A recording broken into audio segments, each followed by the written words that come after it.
18절에서 24절입니다. 에베소서 6장 18절에서 24절까지 제가 한 절, 여러분들 한 절 교독하도록 하겠습니다. 마지막은 합독합니다. 모든 기도와 간구를 하되 항상 성령 안에서 기도하고 이를 위하여 깨어 구하기를 항상 힘쓰며 여러 성도를 위하여 구하라.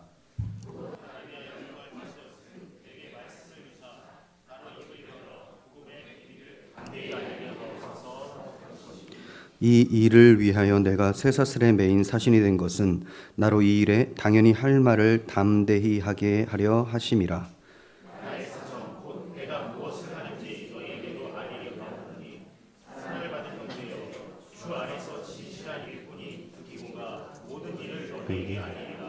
우리 사정을 알리고 또 너희 마음을 위로하기 위하여 내가 특별히 그를 너희에게 보내었노라.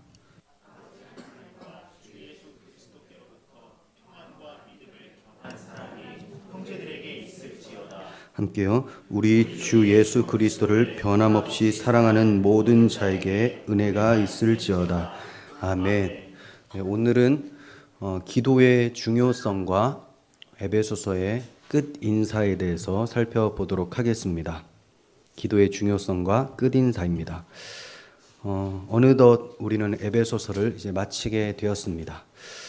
그런데 이 굉장히 심오하고 또 영광스러운 교리가 담겨있는 에베소서를 마칠 때 바울 사도는 기도를 강조하면서 마치고 있는 것을 보게 됩니다.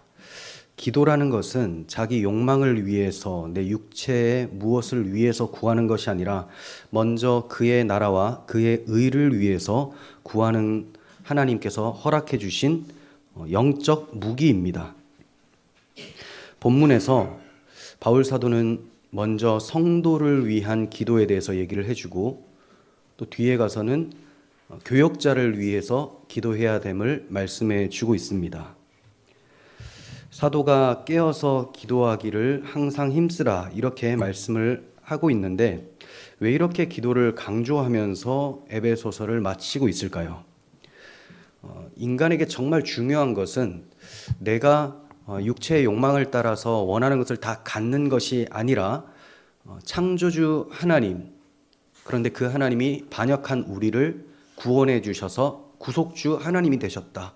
이 귀하고 영광스럽고 감사한 하나님과 교제할 수 있게 되었다라는 것이 가장 중요한 거죠. 그래서 모든 인간들이 가장 바라야 마땅한 것은 하나님과의 교제입니다. 하나님께서 죄인인 아담과 하와를 에덴 동산으로 추방시켜 버리셨죠. 그때부터 모든 인간은 하나님을 어떻게 다시 만날 수 있을까?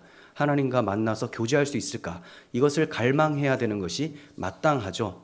그런데 사람들은 하나님을 만나지 못하고 하나님과 교제하지 못하기 때문에 자신들의 영혼에 궁핍함이 있고 괴로움이 있고 죽음이 찾아왔다라는 것을 알지 못하고 세상의 다른 것에 더 관심을 둡니다. 다른 것과의 교제가 회복되거나 또 다른 것들이 나에게 있어야지만 이런 궁핍함과 괴로움과 염려, 근심이 없어질 거라고 착각을 하고 있습니다. 하지만 이제 그리스도인들은 알게 됩니다. 하나님의 은혜로 주의 성령으로 진정 필요했던 것은 내가 하나님과 교제하는 것이었구나. 이것을 알게 되죠. 이것을 알게 된 성도들이 마땅히 해야 될 것이 바로 기도라는 겁니다. 기도를 통해서 인격적인 하나님과 교제가 이루어지게 됩니다. 우리가 구원을 얻은 것은 하나님과의 교제를 회복하기 위함입니다. 바울 사도가 에베소서 전반부에서 칭의 교리를 그렇게 강조를 했었던 이유도 결국은 하나님과 교제를 하도록 하기 위해서 이 칭의 교리, 복음의 풍성함, 이 복음의 풍성함 때문에 탄생하게 된 교회가 얼마나 영광스러운지, 자, 이렇게 탄생된 영광스러운 교회는 무엇을 해야 되는지 이것을 가르쳐주기 위해서 1장부터 3장까지 복음 정수를 잘 말씀해 주셨던 거예요. 이렇게 복음의 큰 은혜를 입었으니 이제 하나님 앞에 나아가서 하나님과 화평케 되었으니 교제하자. 자, 이 점을 강조하는 것이 기도라는 거죠. 자, 그러면 교제의 대상이 누굽니까? 하나님이어야 되죠. 하나님. 우리를 구원해 주신 목적도 하나님과의 교제. 그런데 그리스도인들이 하나님 외에 다른 것과 교제하는 경우를 자주 봅니다. 불경건한 사람일 경우에는 미디어나 게임이나 또 자기가 원하는 취미생활 여기에 더 많이 빠져서 그것들과 교제하는데 초점을 두죠. 그런데 우리 눈에 좀 경건해 보이는 사람들도 이상한 교제를 하는 경우가 있어요. 예를 들면 책을 열심히 본다거나 신앙서적 그리고 성경책을 열심히 읽는다는 것. 좀 이상하지 않습니까? 제가 성경책을 읽는 것도 좀 문제가 있다라고 말씀을 드렸잖아요. 이건 읽지 말라는 것이 아니고요.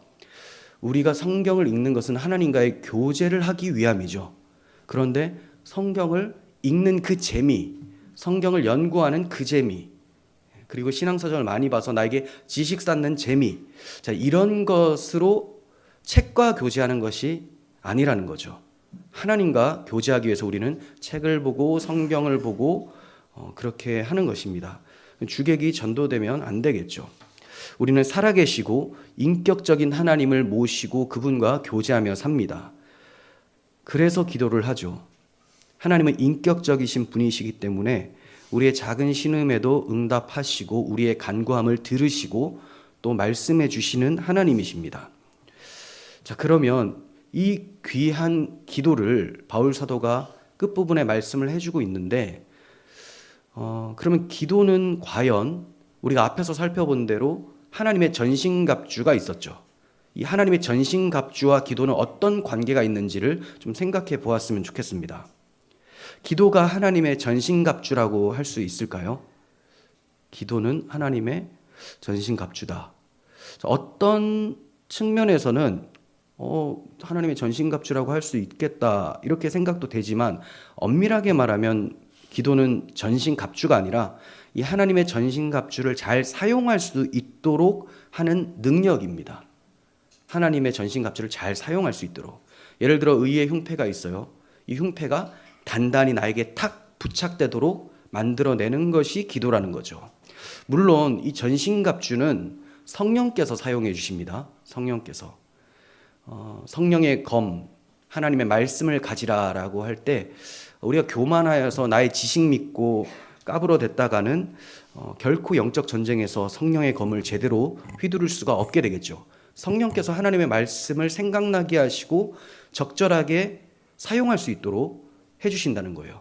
그런데 성령께서 그냥 갑자기 그렇게 해주시는 것이 아니라 우리의 기도를 사용하셔서 성령의 검, 의의 흉패, 복음의 신 이런 것들을 잘 착용하고 사용할 수 있도록 만들어 내신다는 거예요.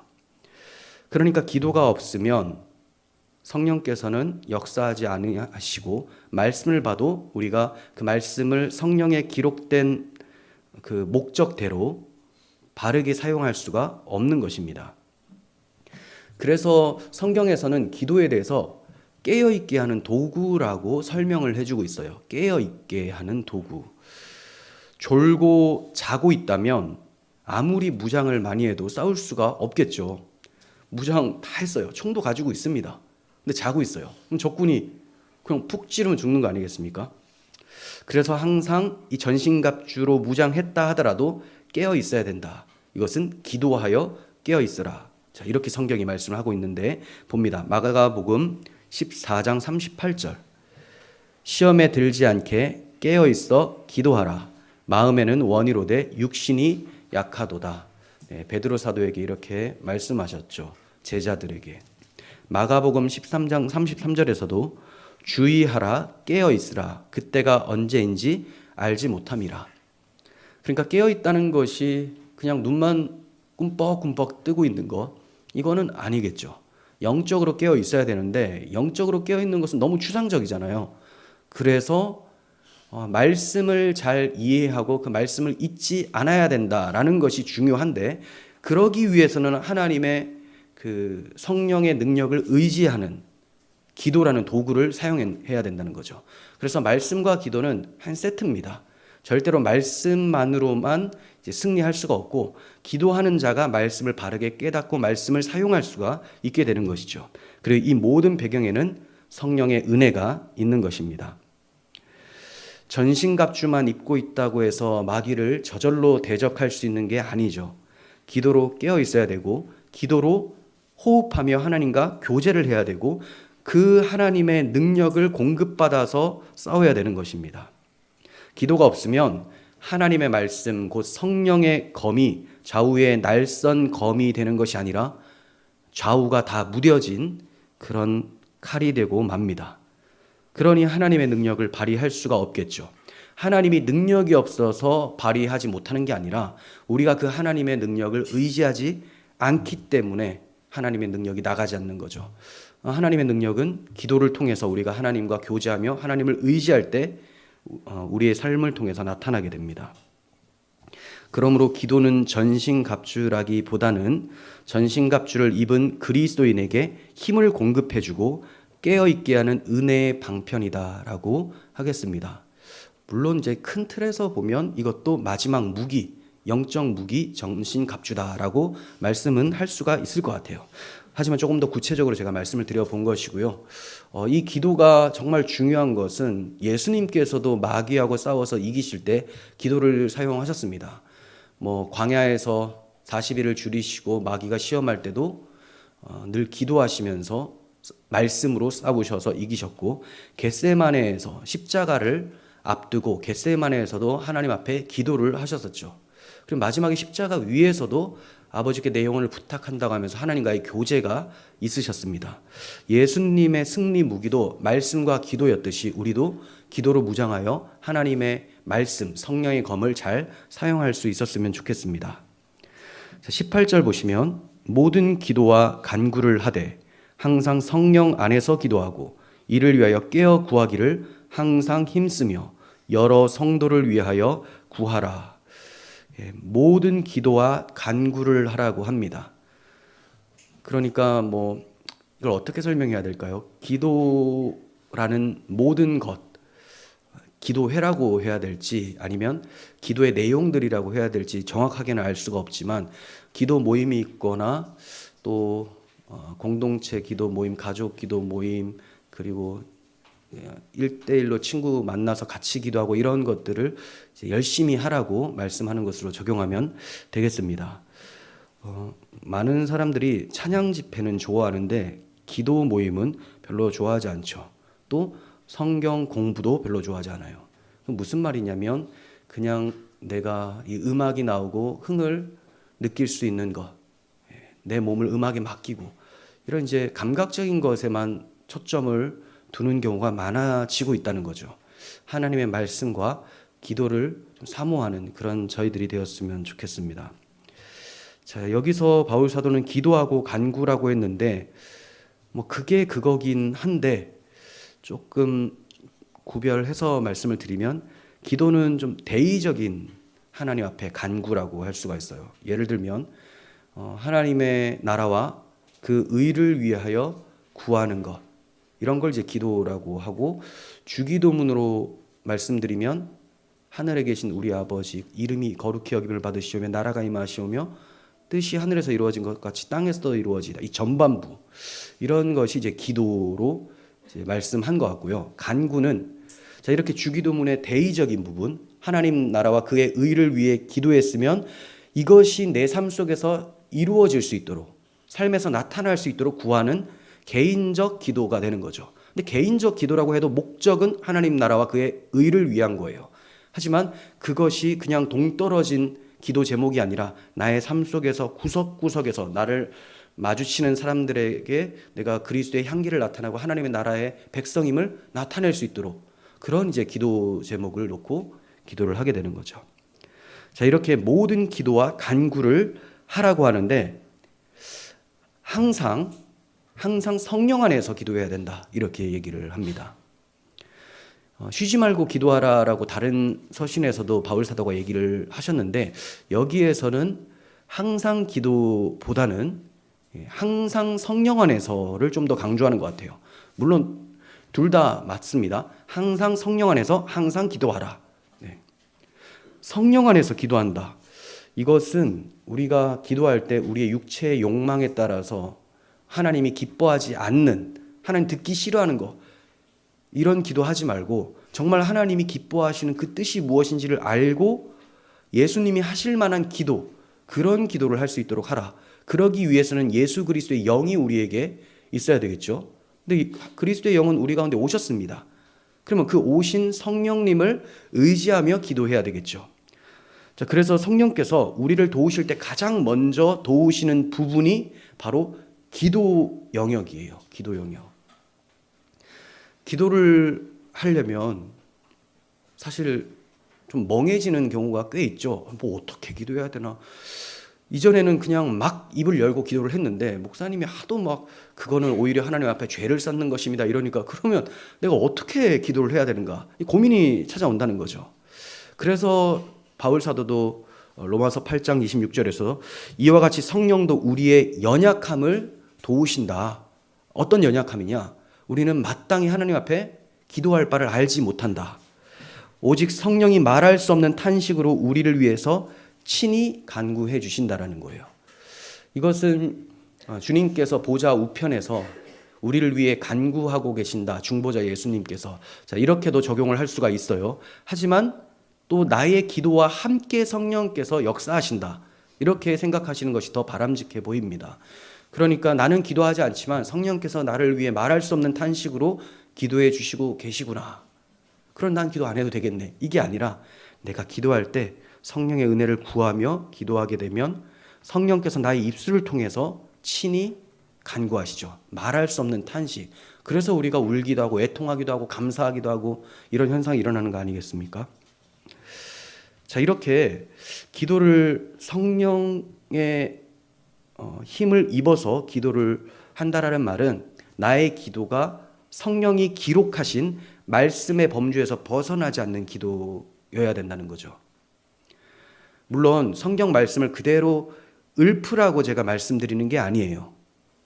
성경의 교리와 그 하나님의 뜻과 대치되는 이상한 기도를 하는 것은 성령 안에서 기도하는 게 아니라는 거죠.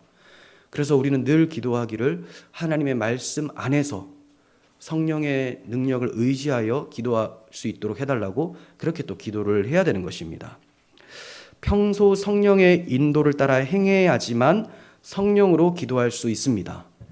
자, 이게 무슨 말이냐면 평소에 성령님과 자주 교통이 있고 성령께 순종하는 삶이 있어야지 정말 기도할 때도 성령께서 저를 도와주신다라는 거죠. 성령의 교제라고 하면 좀 막막하잖아요. 네. 성령의 교제, 성령께 순종한다?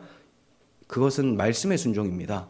하나님 말씀에 대해서 우리가 순종하며 그 말씀을 따라 살기를 원하고 이렇게 하나님 앞에 순종하는 삶이 있으면 성령께서 우리가 기도할 때도 풍성한 은혜로 도우신다는 거예요. 왜냐하면 하나님은 인격적이신 분이기 때문에 평상시 말은 엄청 안 듣다가 기도할 때 성령의 은혜로 기도하게 해주시옵소서 기도를 해요. 평상시는 말을 안 듣는데 기도만 성경적으로 한다는 것. 그 기도를 왜 합니까? 순종하기 위해서잖아요. 주님의 나라의 영광을 위해서 내가 헌신되어지기를 원하면서 기도를 하는데 평상시 말도 하나도 안 듣다가 기도할 때만 성경적으로 기도한다? 성령께서 그렇게 마땅히 할 말을 가르쳐 주실 이유가 없어지겠죠. 그래서 항상 우리의 자세가 중요합니다. 내가 말씀을 읽을 때에도 묵상을 할 때에도 오늘 말씀하시면 이 말씀대로 살겠노라고 결단하며 또 기도할 때도 기도 제목처럼 나의 삶이 바뀌고 또 그렇게 순종하기를 원할 때 그럴 때 성령께서 우리의 기도를 도우시는 것입니다. 바울 사도가 성령 안에서 기도를 하라고 하면서 여러 성도들을 위해서 기도하라 이렇게 얘기를 해요. 그러니까 항상 성령 안에서 기도한다라고 할 때는 일단은 개인적으로 자기 기도를 생각할 수 있겠죠. 근데 바로 이어서 여러 성도들을 위해서 기도하라. 우리가 흔히 중보기도라고 하죠. 근데 사실 그 표현이 조금 위험한 부분이 있지 않습니까? 중보자는 오직 한 분, 예수 그리스도밖에 없어요. 하지만 그리스도를 의지해서 우리가 남들을 돕는 기도, 이런 의미에서 중보기도를 사용하는 것이지 내가 정말 중보자가 된다라는 것은 말이 안 되죠. 그래서 그런 의미에서 저희도 가끔 중보기도, 돕는 기도 이렇게 표현을 하기도 합니다. 왜 여러 성도들을 위해서 기도를 해야 되느냐? 우리는 그리스도라는 머리 안에서 한 몸을 이룬 공동체입니다. 그러니까 어떤 싸움을 하게 됐을 때 그 싸움에 지게 되면 나는 이겼다 할지라도 이 친구가 지게 되면 나에게도 악영향이 미쳐진다는 거예요. 한 몸이기 때문에. 성도를 위해서 기도하라는 말씀 앞에 어떤 내용이 있었는지 한번 떠올려 보십시오. 하나님의 전신갑주를 입어라. 왜요? 악한 날에 악한 영들과 싸워서 능히 서기 위해서다. 이렇게 말씀하잖아요. 그런데 나만을 위해서 기도를 해요. 나만을. 영적 전쟁은 1대1 싸움, 씨름으로 표현했었잖아요. 레슬링. 그러면서도 하나님 나라의 군대가 악의 영들과 싸우는 거예요. 그러니까 1대1 싸움인가 동시에 단체전이기도 합니다. 그래서 점점 나의 동료들이 넘어질 때마다 이제 나의 부담들은 더 커지게 되고, 교회가 나만 잘 서 있어서 될 일이 아니라 모두가 다 함께 잘 서야 되는 것을 얘기를 하는 거죠. 그래서 여러 성도들을 위해서 기도하라 라고 말씀을 하고 있는 거예요.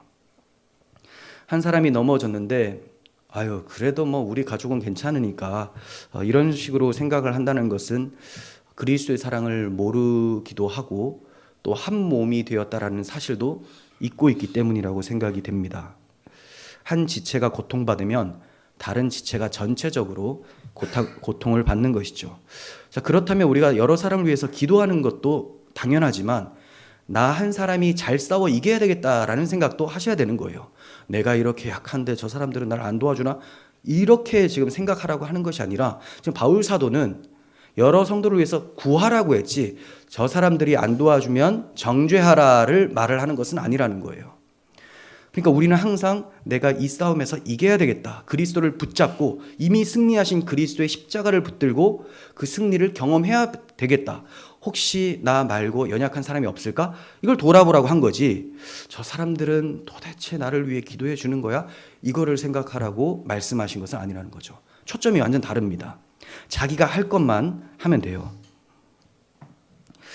자, 그러므로 형제를 위해서 기도하는 것이 결국은 자기를 위해서 기도하는 것이고 결국은 머리이신 그리스도를 위해서 기도하는 것이 됩니다.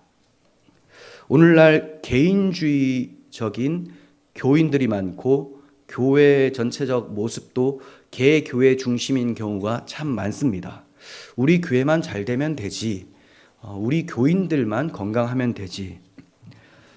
근데 그런 사고로는 그 교인들도 그 교회도 건강할 수가 없어요.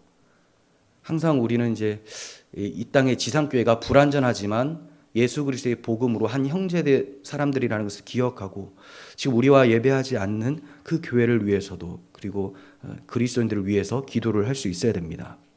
한국 교회를 위해서 기도해 주시고 같은 교회 성도를 위해서 기도해 주시고 또 우리 교회 학교 학생들, 어린이들을 위해서도 기도해 주시기를 바랍니다. 바울은 여러 성도들을 위해서 항상 기도했었던 목회자였어요. 그는 로마서 1장 9절에서 항상 내 기도에 쉬지 않고 너희를 말하며 이렇게 말씀했습니다. 항상 내 기도에 쉬지 않고 너희를 말한다. 고린도전서 1장에서는 내가 너희를 위하여 항상 하나님께 감사한다. 그리고 빌립보서 1장에서는 내가 너희를 생각할 때마다 나의 하나님께 감사하며 간구할 때마다 너희 무리를 위하여 기쁨으로 항상 간구한다. 이렇게 말씀합니다. 그 외에도 굉장히 이렇게 자기가 성도들을 위해서 기도한다라는 표현을 자주 씁니다. 주님께서도 베드로에게 내가 내 믿음이 떨어지지 않기를 구하였다라고 말씀을 해주셨죠. 주님께서도 제자들을 위해서 기도하셨고 그리고 바울 사도도 교인들을 위해서 기도를 했습니다. 공동체 의식을 가지셔야 돼요. 주님의 보혈로 죄의 용서를 받아 그리스도의 피로 한 형제 자매 되었음을 기억하셔야 됩니다. 부모와 형제를 위해서 기도하는 것은 쉬운데 처음 본 하지만 교회에서 예배를 하고 있는 어떤 누군가를 위해서 기도하는 것이 쉽지 않은 것 같아 보입니다. 하지만 피로 맺어진 것보다 그리스도의 피로 맺어진 천국 백성의 그 공동체 의식이 더욱더 강해야 마땅합니다. 우리 서로를 위해서 기도할 수 있었으면 좋겠습니다. 바울 사도가 두 번째는 교역자를 위해서 자기와 같은 말씀을 맡은 자를 위해서 기도해 달라라고 이제 표현을 하는데 그게 19절에서 20절이에요. 또 나를 위하여 구할 것은 내게 말씀을 주사 나로 입을 열어 복음의 비밀을 담대히 알리게 하옵소서 할 것이니 이를 위하여 내가 쇠사슬에 매인 사신이 된 것은 나로 이 일에 당연히 할 말을 담대히 하게 하려 하심이라. 먼저 바울 사도가 이제 나를 위해서 좀 기도해 주세요 이렇게 부탁을 하고 있어요. 많은 분들이 오해하기를 기도는 뭔가 좀 더 경건하고 영적으로 강해 보이는, 예를 들면 목사나 장로나 뭐 이런 분들이 일반 성도들을 위해서 기도해 주는 것이 아닌가 이렇게 생각하는 경우가 꽤 많아요. 그래서 기도를 받는다 이런 표현하잖아요. 기도 받는다는 건 없어요. 기도를 받으시는 분은 하나님이신데, 그죠? 기도해 주세요라고 할 수는 있겠죠. 목사님께 기도 받으려고 뭐 어떻게 제가 줍니까? 여러분들에게 기도를. 여러분들에게 기도하는 게 아닌데. 그러니까 이런 이제 표현도 잘 사용해야 되겠죠. 근데 이제 기도라는 것이 꼭 어떤 질서상으로 좀 위에 있는 사람이 아랫사람에게 하는 것 이런 개념이 전혀 아니에요. 어떠한 사람도 다 하나님 앞에서 기도를 합니다. 하나님 앞에서. 그래서 바울 사도는 내가 여러분들을 위해서 항상 기도한다라고도 했지만 여러분들도 저를 위해서 기도해 주십시오 이렇게 부탁을 하고 있어요. 그렇지 않으면 야 네가 기도해봤자 뭐 되겠어? 자, 이것은 하나님을 멸시하는 것이 됩니다. 그 사람 자체에 무슨 기도를 잘하는 능력이 있어서 하나님이 더 잘 들어주고 이런 게 아니라는 거죠. 하나님이 자기 백성의 작은 신음에도 응답하시는 분이라는 것, 신실하신 하나님, 사랑이 풍성하신 하나님이라는 것을 알기 때문에 기도를 말을 하는 거죠. 그래서 자녀에게도 아빠를 위해서 좀 기도해줘 라고 할 수 있는 거예요. 오히려 그런 기도가 더 잘 들어지는 것 같습니다. 얼마나 순수해요. 그렇게 기도할 수 있겠죠. 바울 사도가 자기를 위해서 기도를 해달라고 하는데 고린도후서 1장 11절 보시면 여러분도 우리를 위해 기도해 주십시오. 그러면 하나님께서는 많은 성도들의 기도에 응답하여 우리에게 은혜를 내리실 것이고 또 그것을 보고 많은 사람들이 하나님께 감사를 드리게 될 것입니다. 이렇게 말씀을 합니다. 성도들의 기도를 하나님께서 들으시고 우리에게 은혜를 주실 것입니다. 또 이러한 응답을 보면서 변해가는 삶을 보면서 많은 사람들이 하나님께 감사를 하게 될 것이다. 이렇게 말씀하죠. 그 어떤 누구도 기도가 필요치 않을 만큼 강한 사람은 없습니다. 누구든지 누군가 나를 위해서 기도해 주기를 바라는 그런 마음이 있어야 되죠. 모든 성도에게 영향력을 미치며 교회를 건강하게 세워가는데 앞장서는 이제 목회자들 경우가 오히려 기도를 더 많이 부탁을 해야 마땅합니다. 많은 공격이 있기 때문에 더 많은 기도가 필요하죠. 자, 그렇다면 바울 사도는 자기를 위해서 기도해 달라고 부탁을 하는데 그 기도 제목이 무엇인지를 좀 살펴보고자 합니다. 내게 말씀을 주시기를 기도해 주십시오. 이걸 부탁해요. 내게 말씀을 주시기를. 그러니까 바울 사도가 얼마나 똑똑합니까? 그리고 얼마나 성경을 잘 알아요. 그럼에도 하나님이 나에게 말씀을 주셔야지만 제가 말씀을 대언합니다. 제 머리로 하는 게 아닙니다. 이거를 지금 고백하고 있는 거죠. 목사님은 성경 많이 보니까 알아서 잘 하시겠지. 그게 아니라 그러다 보면 알아서 하다 보면 이제 자유주의신학으로 가는 거죠. 그래서 말씀을 주셔야 되는 거예요. 그 설교자는 말씀의 대언자입니다. 대언자. 대신 그대로 하나님의 말씀을 잘 설명하는 것일 뿐이지 저의 어떤 견해를 얘기를 하는 게 아니지 않습니까? 그래서 말씀이 와야 되는 거예요. 기록해 주신 말씀을 잘 연구해서 하나님의 뜻이 무엇인지를 알고 그 뜻을 전해 줄 수 있어야 되겠죠. 자, 요한복음 6장 40절. 내 아버지의 뜻은 아들을 보고 믿는 자마다 영생을 얻는 이것이니 마지막 날에 내가 이를 다시 살리리라. 아버지의 뜻을 성경을 통해서 우리는 전해주게 되는데, 그 아버지의 뜻이 하나님의 아들을 보고 믿어 영생 얻는 것입니다. 그러면 그 하나님의 아들이 누구신지, 그분이 무슨 일을 해주셨는지 이 복음의 정수를 전파해 줘야 되겠죠. 복음을 더욱 잘 알고 전할 수 있도록 해달라고 이렇게 기도를 해주셔야 돼요.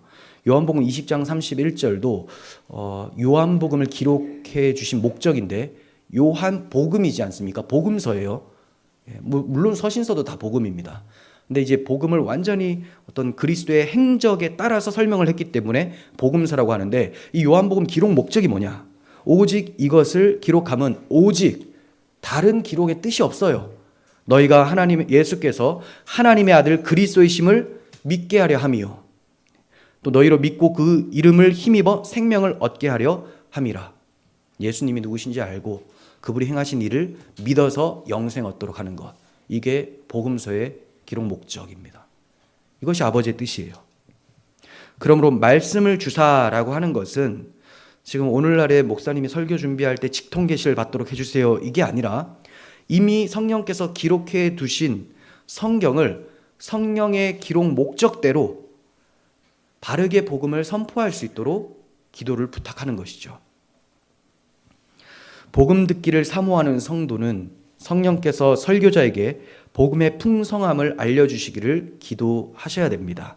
그래야 본인들도 복음을 들을 수가 있겠죠. 자, 그리고 바울 사도는 두 번째 기도 제목으로 담대히 알리게 해달라고 부탁을 합니다. 담대히. 성향이 담대해서 이 사람은 참 얼굴에 철판이야, 말 잘해, 그것과 담대함은 달라요.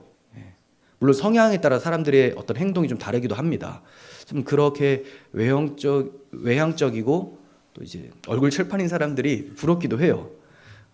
그런데 담대함은 그게 아니에요. 말씀에 대한 확신 때문에, 하나님을 의지하는 것 때문에 나타나는 것이 담대함이에요. 담대하게 전하게 해달라. 여기서 담대히라고 번역된 헬라어 팔레이시아 조마이, 어렵죠. 팔레이시아 조마이. 이 뜻이 뭐냐면 언론의 자유를 말할 때 사용을 하는 단어예요. 언론의 자유. 언론이 탄압받으면 안 되겠죠. 그래서 당연히 할 말, 내가 지금 마땅히 이 기쁜 소식, 굿 뉴스, 복음을 지금 알려야 되는데, 내 언론 기관으로서 알려야 되는데 위축되지 않고 담대하게 전할 수 있도록 기도해 달라는 거죠.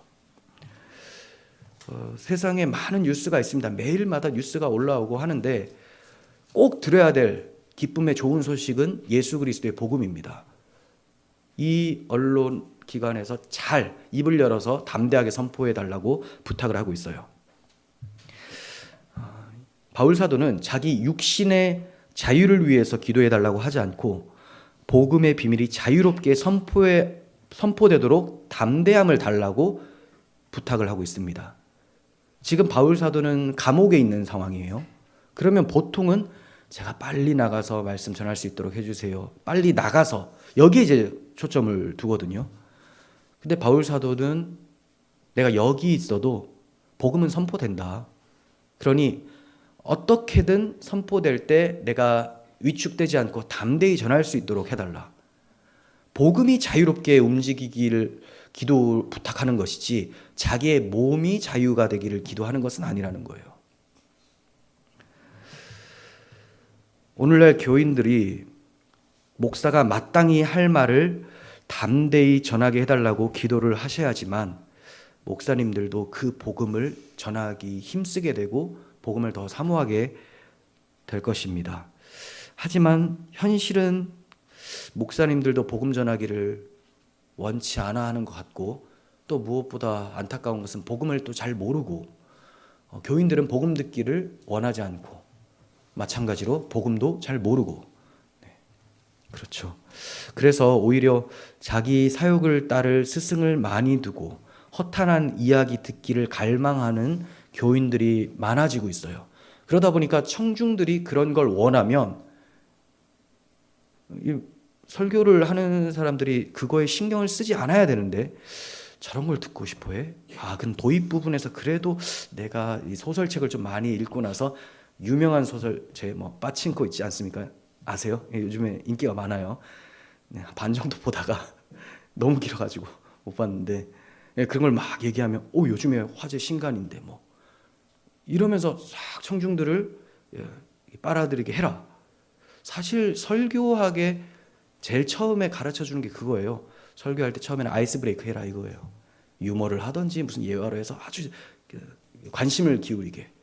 그래서 저는 그냥 막 바로 들어가죠.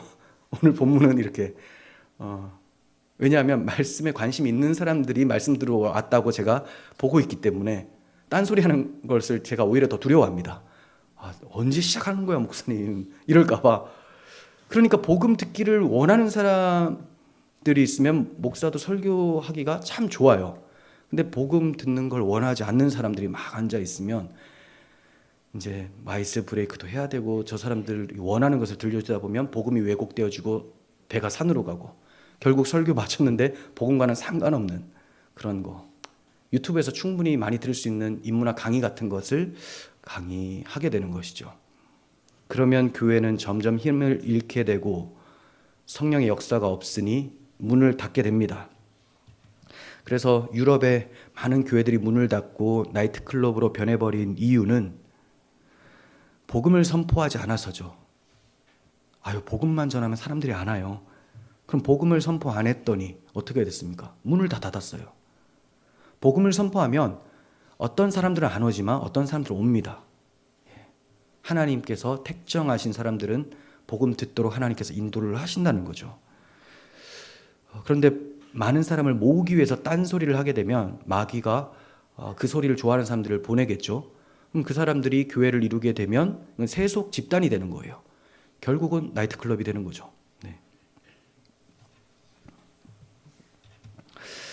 마태복음 24장 23절을 봅니다.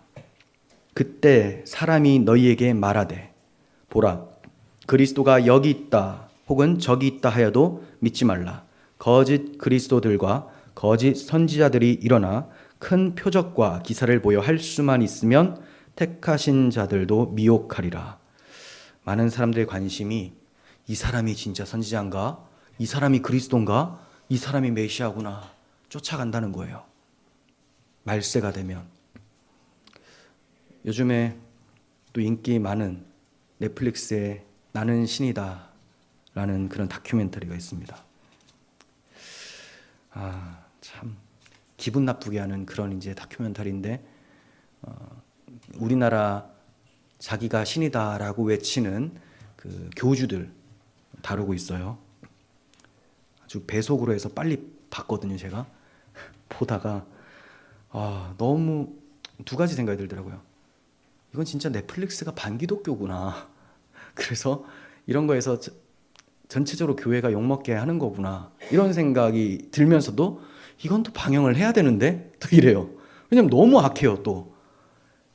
이거 참 둘 사이에 껴서 어떻게 해야 될지 정말 악합니다. 뭐 JMS, 뭐 안상홍 증인회가 거기 안 나오는군요. 또 뭐 아가동산, 뭐 만화 이재록 씨 뭐 나오는데 너무 심각합니다. 뭐 부정부패, 성적 타락. 근데 이제 사람들이 거기에 많이 가죠. 이 사람이 그리스도인가? 이 사람이 진짜 선지자인가? 복음을 잘 전하는 데를 가야지 자기가 높아지는 데를 가면 절대 안 됩니다. 그래서 복음을 잘 전하는 사람도 복음 잘 전했다라는 이유로 자기가 높아져 있다면 그건 가짜예요. 거짓 선지자가 올바른 복음을 전한 거죠. 그래서 항상 설교자는 그 복음에 합당한 인격을 가져야 되죠. 물론 제가 이렇게 말씀드리면서 굉장히 부담이 되는데 그 완벽을 말씀드리는 게 아니에요. 그렇게 추구해야 된다는 거죠. 그래서 복음을 선포한 후에는 복음은 십자가를 얘기를 한 건데 십자가 뒤에 자기가 가려져야 되겠죠. 십자가에 못 박혀 죽은 주제에 자기가 시퍼렇게 살아서 막 자기가 드러난다면 그거는 복음을 실컷 전하고 다른 사람 천국 보내면서 자기는 지옥 가게 되는 이런 모습이 되는 것입니다. 참 사리 사욕을 위해서 많은 스승을 두고 있는 현실을 봅니다. 저는 우리 밝은빛 교회 성도님들에게 두 가지 기도 제목을 좀 부탁을 하겠습니다. 먼저 성경을 하나님께서 기록하신 목적대로 잘 설교할 수 있도록 기도해 주시길 바랍니다.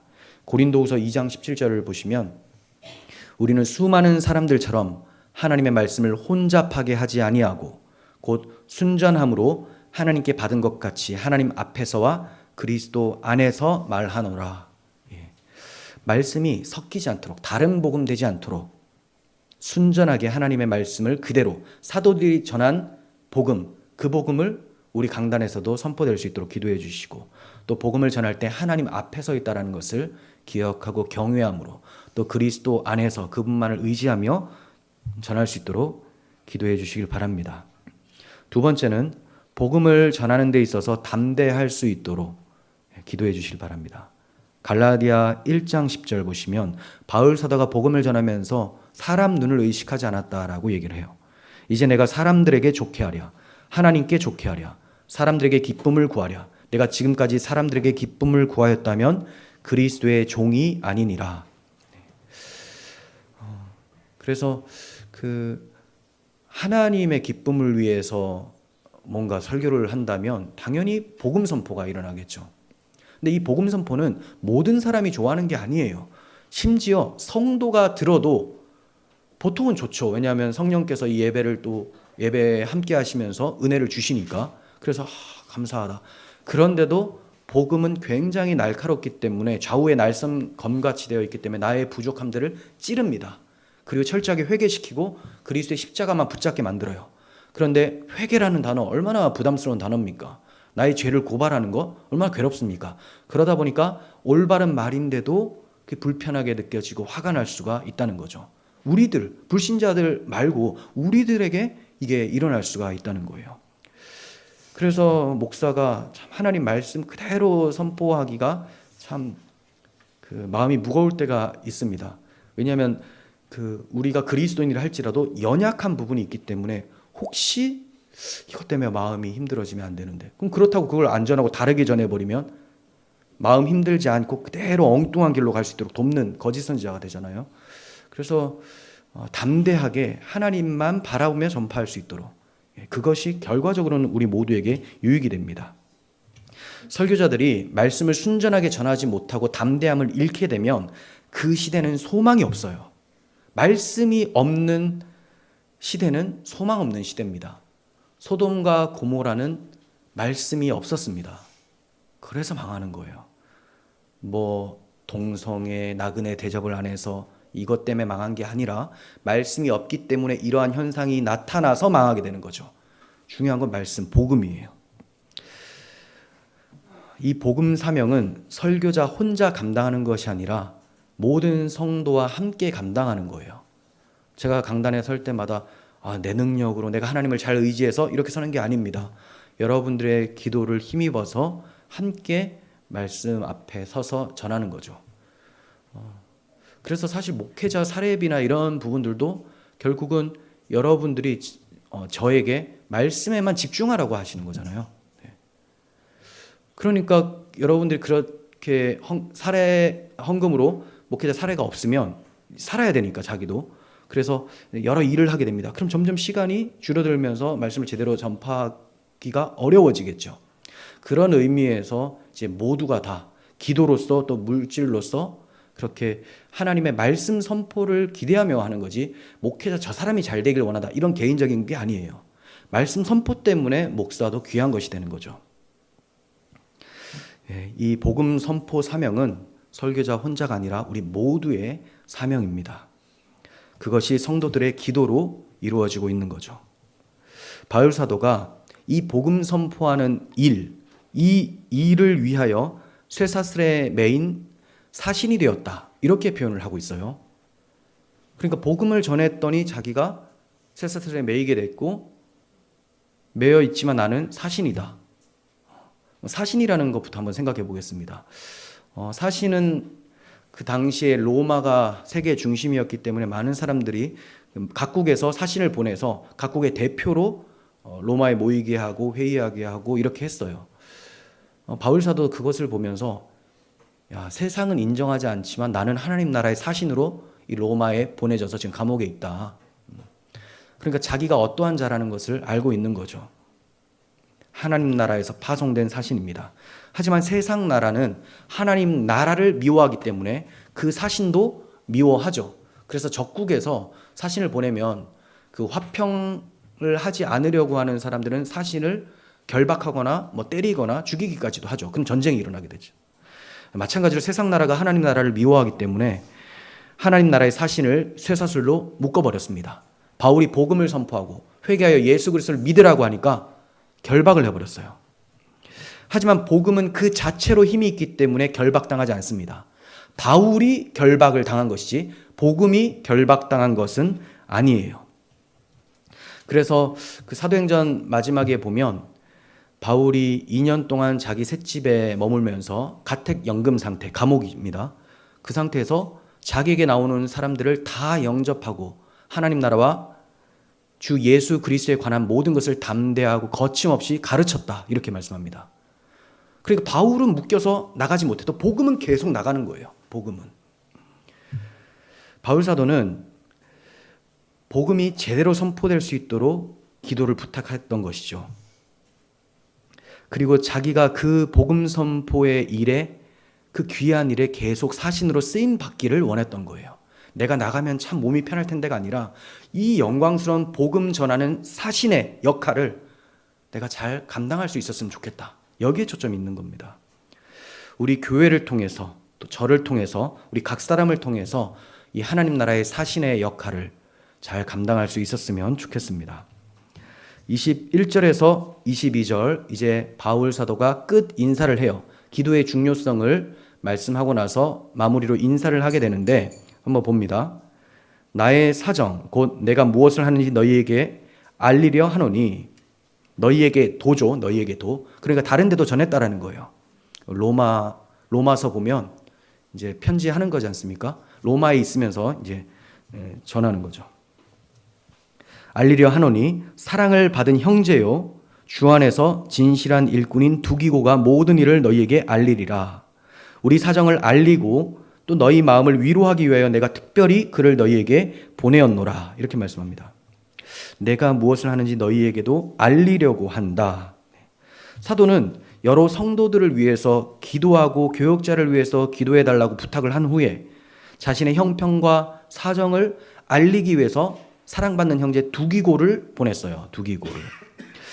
그런데 여기서 이제 눈여겨볼 것은 21절, 22절을 읽었잖아요. 여기에 알린다라는 표현이 3번이나 나옵니다. 반복이 된다는 것은 중요하기 때문이에요. 바울 사도가 중요하게 생각하는 것은 자기의 사정을 알리는 거예요. 알리는 것. 자신이 로마 감옥에 갇혀 있는 상태에서 어떻게 사용되고 있는지 다른 교회에게도 전했던 것처럼 여러분들에게도 알려지기를 원합니다 하면서 두기고를 보내는 겁니다. 자, 그럼 자기가 어떠한 사정 가운데 어떠한 형편에서 자기가 어떤 사정, 어떤 형편인지를 알리려고 한다라고 했는데 그 내용이 뭐냐? 앞서 말씀드린 대로 사도행전 28장 30절, 31절 마지막 그 부분이에요. 내가 감옥에 갇혔음에도 사람들을 영접하고 복음이 계속 전파되더라. 놀랍지 않나? 나는 감옥에 묶여 있는데, 잡혀 있는데 복음은 묶이지 않는다. 이 편지를 받는 에베소 교회, 또 로마 교회, 이런 사람들이 바울의 이 알림을 통해서 어떤 마음을 가질까요? 힘이 나고 위로가 되고, 그렇죠? 그래서 알려야 된다라고 하는 거예요. 사정을 알리는 게 너무 중요합니다. 은혜로운 일들이 있다면 이것을 우리 서로 알리셔야 돼요. 하나님이 이렇게 역사하셨습니다. 그럼 위로가 되죠. 어려운 형편이 있다면 알려주셔서 서로를 위해서 기도할 수 있어야 됩니다. 이게 성도의 교제입니다. 오늘날 한국 교회에도 개인주의가 팽배합니다. 이 개인주의 현상에서 벗어나야 돼요. 좀 알려주세요. 사람들에게도 좀 얘기해 주세요. 당신의 형편이 어떤지, 어떤 은혜를 받았는지, 무엇이 어려운지 얘기 좀 해주세요. 그러면 저는 제 사생활이 알려지는 거 싫어요. 온라인으로 하십시오. 네, 온라인으로. 절대 여러분을 모릅니다. 그렇게 싫은데 어떻게 합니까? 우리가 나오는 것은 말씀을 듣고 그 말씀대로 그리스도의 피로 한 형제 자매된 사람들과 그 은혜를 나누기 위함이잖아요. 또 어려우면 어려운 대로 기도를 요청하고 도움을 받고 또 내가 도와주고 그러기 위해서입니다. 이것이 복음이 들어왔으니 복음으로 나오게 되는 삶이에요. 복음은 들었는데 이 복음을 나타내는 새 계명의 삶을 살아갈 나타낼 대상이 없어요. 그러면 복음을 제대로 들은 사람은 굉장히 답답하겠죠. 그래서 성도의 교제를 갈망하게 되는 거예요. 그런데 복음은 잘 듣고 말씀이 너무 달다. 근데 나는 사람들하고 얘기하고 싶진 않아. 복음을 잘 들은 겁니까? 아니죠. 못 들은 거예요. 그냥 지식으로 이런 수수께끼가 여기서 풀리는구나. 재밌다. 그것은 복음의 능력이 아닙니다. 복음의 능력은 그 사람의 전인격을 변화시키면서 공동체 가운데 서로 유익이 되고 또 힘이 될 수 있도록 화합을 이루는 것입니다. 자, 이렇게 개인주의 현상에서 벗어나야 되는데, 알려야 되는데요. 주의할 점도 있어요. 또 알리라고 했더니 막 다 알려요. 막 내가 이런 일이 있었고 저런 일이 있었고 귀에 막 피 쭉 나고 정도껏 알려야 되고, 또 듣는 사람을 배려해야 됩니다. 자, 만약에 어려운 일보다는 자기의 어떤 잘못된 부분을 얘기하면서 기도를 부탁할 수 있지 않습니까? 근데 그 듣는 사람이 자기보다 훨씬 연약한 사람, 그래서 내가 이렇게 사람들 너무 미워해서 내가 저 사람에게 좀 이렇게 해코지를 했거든. 이렇게 나 진짜 이거 너무 잘못된 것 같은데 회개하고 있는데 당신 기도해달라 하면 이 사람이 이제 저런 일이 있었구나가 아니라 나한테도 저러면 어떡하나. 그리고 뭐 이런 사람이 다 있지? 예수 믿는 사람이 왜 저러지? 이럴 수가 있다는 거예요. 들을 만한지를 좀 보시고 얘기를 하셔야 되는 거죠. 알리라고 했으니, 사정을 알리라고 했으니 다 알려요 그냥. 오늘 점심에는 뭐 먹었는데 저녁에는 뭐 먹을 거야. 너도 같이 먹을래? 하지 말라는 거예요. 감당할 수 있을지 생각하시는 배려가 필요해요. 배려는 사랑에서 나옵니다. 그리고 서로 성향이 다르기 때문에 성도의 교제가 신중해야 됩니다. 정말 당부하고 싶은 것은 열심히 특심인데 그 방법이 잘못돼서 오히려 화합을 깨트리는 경우가 많이 있으니 주의를 요하는 거예요. 서로 성향이 다르면 좀 교제하는데도 많이 주의를 기울여야 되겠죠. 상대방이 아직 소극적이어서 마음이 열리지 않는 상태인데 실컷 다 얘기했어요. 내가 얘기했으니 이제 너도 좀 얘기해봐. 뭐야 나만 얘기했잖아. 이러지 말라는 거예요. 이 사람이 마음을 여는 것을 기다리고 천천히 그렇게 해야 되는데, 이리 와봐. 내가 10개 얘기해 줄 테니 넌 5개만 해봐. 이게 안 돼요. 이런 식으로 부담을 지어서는 안 됩니다. 기다릴 줄 알아야 돼요. 하지만 모든 성도가 마음에 품고 있어야 되는 것은 내가 모든 성도와 교제하며 화평을 이루어야 되겠다. 자, 이 자세는 가지고 있어야 돼요. 그게 자기의 성향 때문에 잘 되지 않더라도 난 안 하겠다가 아니라, 이건 정말 잘못된 거예요. 안 하겠다가 아니라 하도록 노력을 하는 거죠. 힘들어도. 그게 다 자기 부인입니다. 십자가는 그냥 십자가가 아니에요. 사랑함 때문에 어떻게든 교회의 덕을 세우기 위해서 자기가 헌신되어지는 거죠. 사도신경으로 우리가 고백을 합니다. 마지막 부분에서 나는 성령을 믿으며 거룩한 공교회와 성도의 교제와 했는데, 신앙 고백을 했는데 휙 나가버려요. 앞에 시작할 때는 신앙 고백, 성도의 교제와 믿습니다 해놓고 마치면 싹 나가가지고 사라져버리고, 다음에 또 와서 성도의 교제와 하고 또 똑같이. 많은 분들이 바울처럼 복음의 사신으로 쓰임받았으면 좋겠고, 사랑받는 형제 두기고처럼 사정을 알리면서 성도를 위로할 수 있는데 쓰임을 받았으면 좋겠습니다.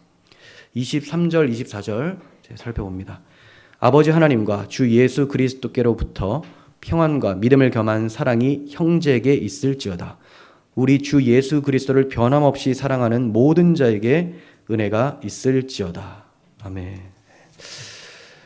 바울 사도가 축복을 하면서 편지를 마치고 있어요. 어떤 축복이냐? 평안을 얘기를 합니다. 평안이 있기를 원합니다.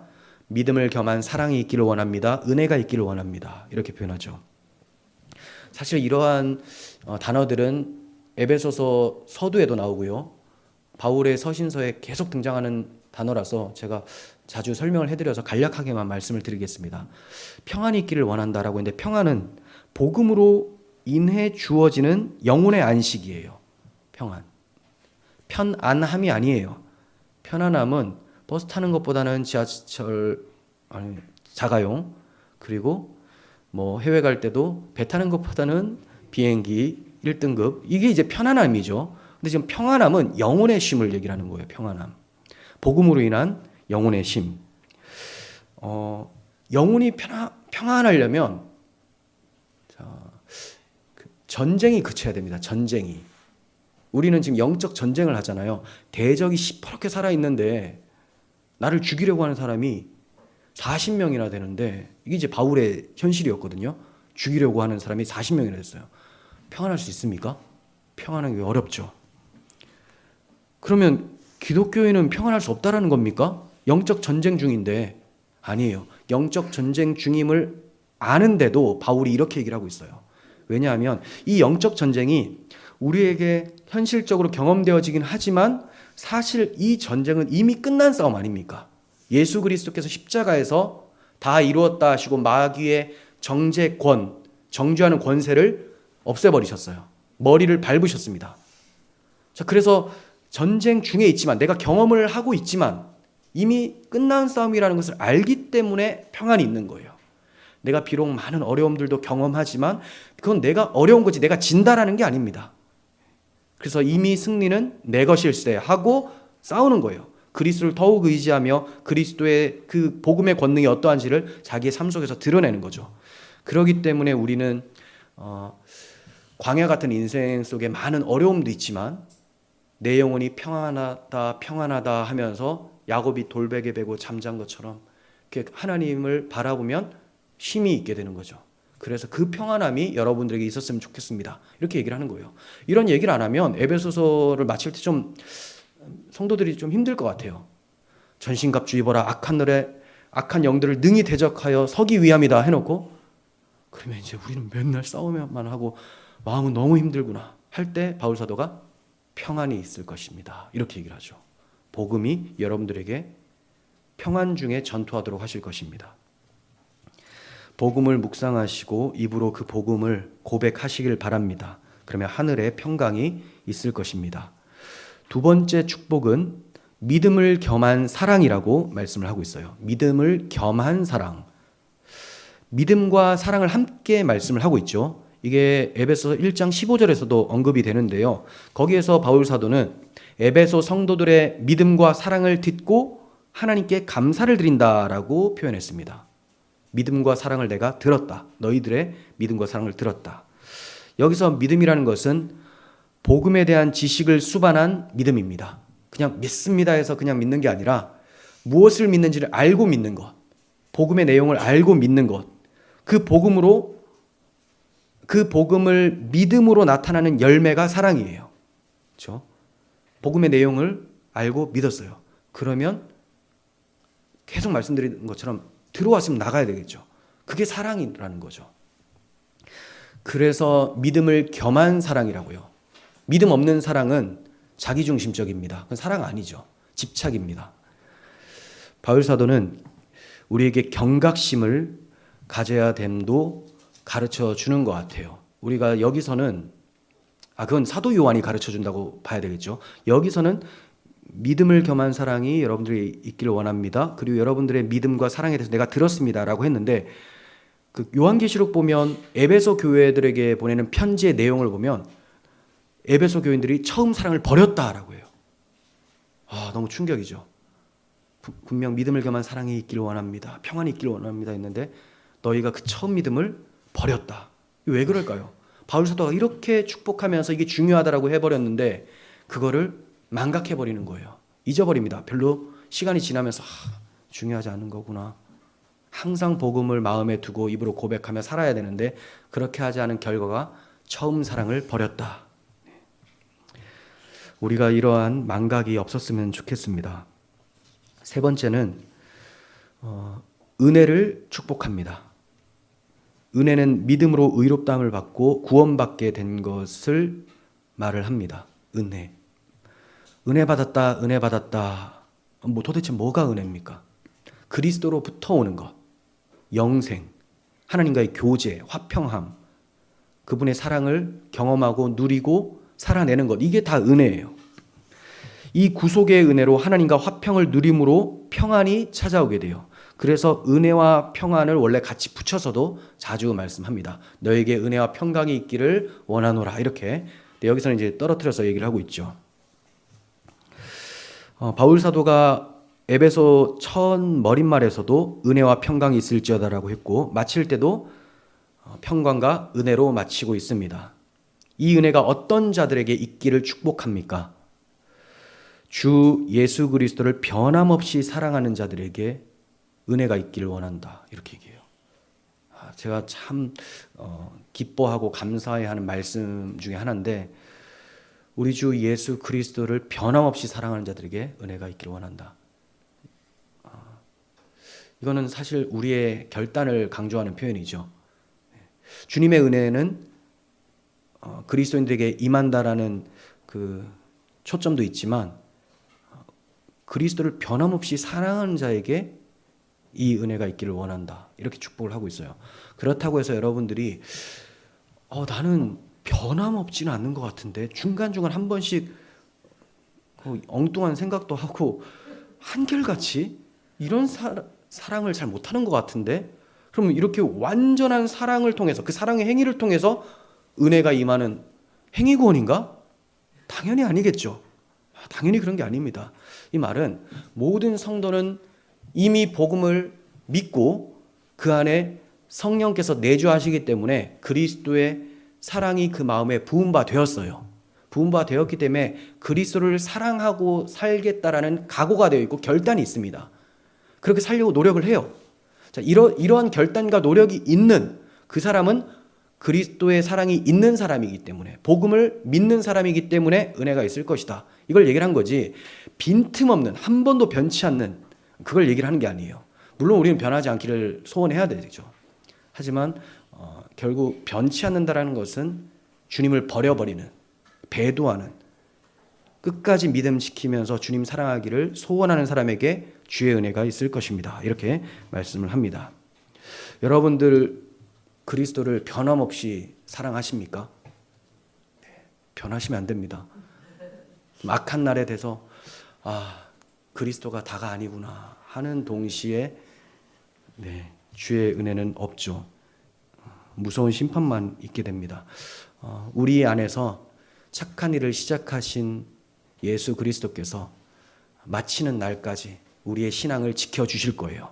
내가 잘나서 변함없이 주를 사랑하는 것이 아니라 우리 안에 계신 성령께서 우리의 믿음을 지켜주십니다. 이렇게 주님의 신실하심을 기대하면서 주님 사랑하시며 은혜를 받으며 살아갈 수 있었으면 좋겠습니다. 에베소서 강해를 마치면서 우리가 알게 되는 것, 교회의 영광스러움에 대해서 배웠습니다. 세상 사람들이 볼 때는 건물이 화려해야지만 참 영광스러운 교회구나라고 하겠지만 그게 아니구나. 각 사람 마음 가운데에 그리스도의 피가 뿌려지고 그 생명이 소유된 자들이 모여 있구나. 이것을 아는 사람이 올바르게 교회의 영광스러움을 아는 사람입니다. 두 번째는 영광스러운 성도가 언행에 대해서 얼마나 신경을 써야 되는지, 신중해야 되는지에 대해서도 우리는 살펴보았습니다. 그리고 성령이 하나 되게 하신 교회를 힘써 지켜야 된다. 이를 위해서 전신갑주를 입어야 된다. 가정에서, 일터에서, 교회에서 항상 우리는 깨어 있어야 되겠다. 성도 한 사람 한 사람의 삶에 주님을 사랑함이 가득해서 은혜와 평강이 우리 밝은빛 교회 모두에게 있기를 소원합니다. 마치겠습니다. 하나님 아버지 감사합니다. 에베소서 강해를 긴 시간 동안 해오면서 주 앞에 내세울 것이 전혀 없고 목회자로서 부끄러운 것도 참 많았습니다. 하나님 아버지, 우리 각 사람이 들으면서 찔림과 또 감격과 감사가 있었을 텐데 이 모든 하나님의 은혜들이 잊혀지지 않게 하시고 복음의 능력으로 영광스러운 교회를 잘 세워나가며 주께 칭찬받는 저희 모두가 되게 하여 주옵소서. 우리 구주 예수 그리스도의 이름으로 기도합니다. 아멘.